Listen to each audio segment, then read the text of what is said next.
Legend has it that in the 1960s, when the land was being cleared away to make way for the development of Toa Payoh from a kampong to a housing estate, there was a tree that could not be removed. According to this legend, the bulldozers that were sent to bring down the tree malfunctioned, and they could only move in reverse and not forward towards the tree. Following that incident, there were attempts by woodcutters who were not superstitious to fell the tree, but they all met with misfortune and died. Thus, a spirit was believed to be residing in that very tree.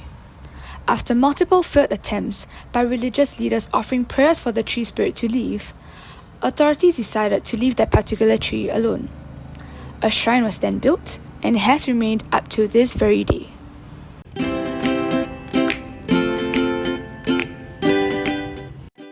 This tree shrine named Ci Ern Ge was recently renovated in 2013 after the century-old banyan tree collapsed after a heavy storm. The Toa Payoh Merchants Association spent more than $100,000 to replant the tree and to rebuild the shrine. Come, let's take a look at how it looks like inside the temple.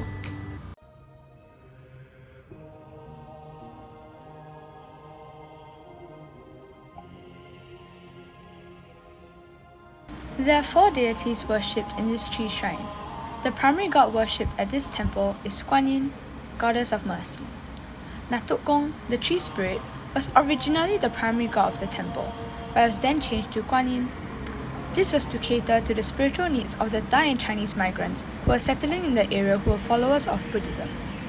The secondary gods in this temple are Tian Gong, Da Bo Gong, and Natuk Gong. This is the altar for Tian Gong. Tian Gong, which translates to ruler of the heavens, is also known as Yu Huang Shangdi, which is the Jade Emperor from Taoism. Tian Gong does not have a physical statue in this temple, but it has a physical altar. The devotees will look up to the sky and raise their jaw sticks as a sign of respect to Tian Gong before placing their jaw sticks on the altar itself. Next, we have Da Bo Gong. Da Bo Gong translates directly to Grand Uncle in Chinese, and is the local deity in charge of prosperity and justice. He is also addressed as Toa Payoh. He is one of the lower ranking gods in Taoism, and devotees pray to him for prosperity, safety, and happiness. Lastly, Natuk Gong is the tree spirit believed to be residing in the tree, refusing to budge in order to continue blessing the people living in the Toa Payoh area. Interestingly, the deity Natuk Gong can only be found in Malaysia, Singapore, and some parts of Indonesia, and cannot be found in any countries with strong Taoist traditions like China or Taiwan. Natuk Gong is part of a folk religion that has been absorbed to mainstream Taoism, having the same rank as the Toti Gong, earth gods, in Taoism.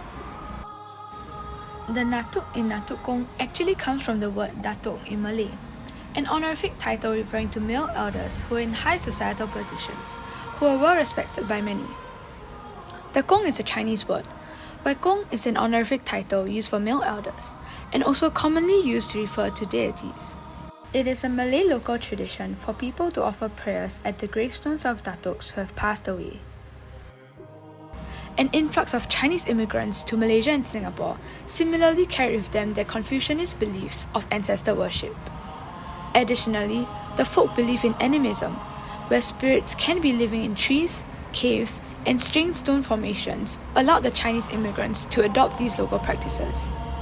Thus, both practices combine to form the worship of Natuk Gong, who is believed to be a local guardian spirit residing in this banyan tree. This is a perfect example of religious syncretism, where different cultures and different belief systems are blended together to produce a new religious tradition. In the case of Natuk Gong, the Malay culture of paying respects to Datuks who have passed on, combined with the Chinese culture of ancestor worship and folk beliefs in animism, resulted in the creation of a Sino-Malay deity. This satisfied the spiritual needs of both the locals and the immigrants who have settled in Malaysia and Singapore. The tree shrine itself further reflects the dynamic nature of the melting pot of different religions that is unique to Singapore. The coexistence of Buddhist, Taoist, and folk beliefs blend together harmoniously to form the unique Chinese folk religion that we observe in Singapore. This phenomena of religious syncretism parallels with the larger success of Singapore's goal to achieve a diverse yet harmonious society that is both multiracial and multi-religious. Thanks for watching, and I hope you've learned a little bit more about the syncretic nature of the Chinese folk religion found in this tree shrine.